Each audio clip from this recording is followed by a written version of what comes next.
I've been involved in design-based research for quite a few years.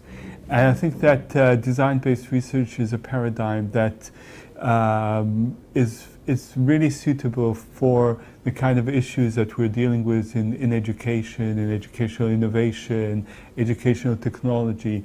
The thing is that design-based research still, in a lot of places, it's unfamiliar. A lot of institutions are not familiar with this paradigm, so they typically go for more sort of classical social science research, which I think is definitely has its value, and there's definitely a need for that as well. But it doesn't always cover the kind of questions we're dealing with. I mean, if you're asking yourself, how do we actually bring about change? How do we create something new? How do we not only identify the problems, but also identify solutions to these problems?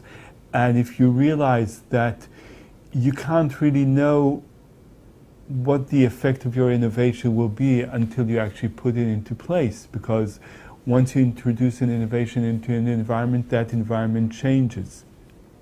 So you need to be kind of agile, adaptive, iterative in your approach to research.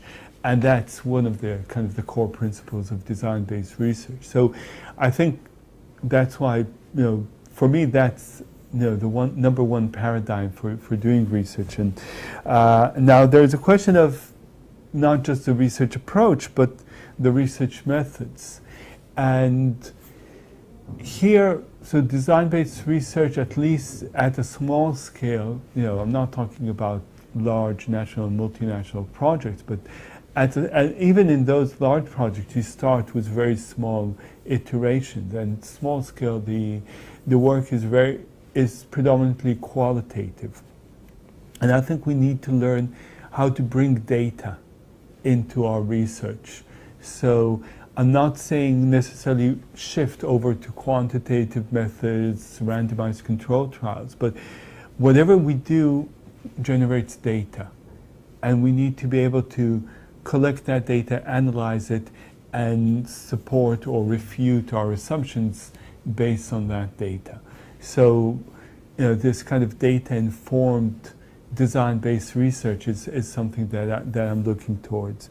Another idea that I've been looking into over the last few years, but haven't quite found the way to make it work, is a concept of citizen science.